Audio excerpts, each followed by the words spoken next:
It's just the fact that the FDA is trying to move to, rid the market of any alternative kind of swine flu cure, be it an herbal supplement or just something that isn't coming out of a needle.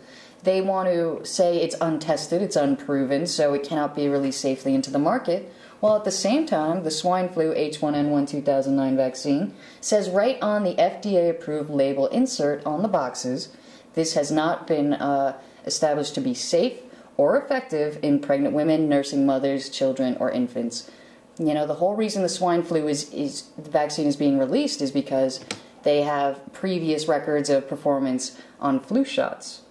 So because they're made in the same way, they're supposed to be as safe as something that came before. I mean, it just doesn't hold water to prosecute people on this double standard. And what you're just saying here, Sean, is that the flu shots themselves are being perpetuated on that same kind of backwards logic. Well, absolutely. You have vaccines that are compared to other vaccines to find out whether they're effective or not.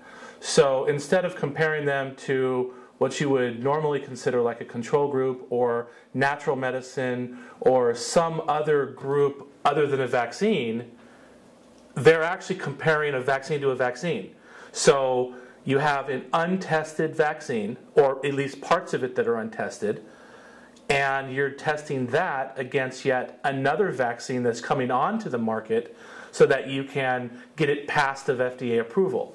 So we have vitamins and supplements that are being more and more difficult to market, yet the FDA is continuously making it easier for these vaccine companies to market their products.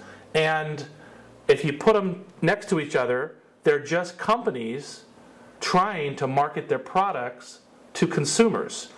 One side has healthy alternatives of vitamins, supplements, herbal teas, and whatnot, and the other side has, fairly destructive aluminum, polysorbate 80, squalene, and other products like thimerosal. Another word for mercury. Yeah, another word for mercury. Whichever way you want to take it, whether it's ethyl mercury or whatever, it's still mercury. Because what they did is they got caught with the mercury in the vaccines, and they said, oh, don't worry about it, we'll take it out, and they just changed the name to thimerosal. Yeah, so, and they do this all the time, right? So this is the problem with these big pharma companies trying to market. And if we want to get right into how they're marketing this, how do you actually market one of your vaccines to the general public? Well, you have to get it through approval processes and through testing. And of course, who does that? The FDA. The FDA, right? So there is story after story that you can find on the internet about the FDA's revolving doors. And it happens all the time. You have the big pharma companies writing the bills in Congress.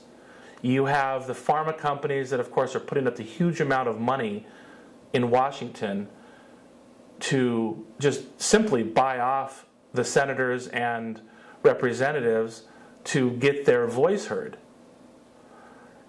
Yeah, just like any other big industry. Big oil, big tobacco, big vaccine company. Yeah. I mean, big FDA should be another one. They're so criminal. I mean, why would they do this, I think, is what a lot of people would ask. Why would they approve things they know will hurt people? Yeah, so if you want to look up something on the internet, look up Monsanto cases of FDA revolving door, and you'll find Monsanto representatives that go in and out of government to get their approvals.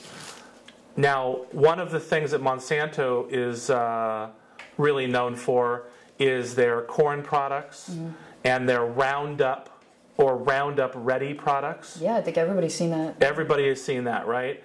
And one of the main things with Roundup is that it affects your neurological condition. It's a neurotransmitter. So like Ritalin or something. Yeah.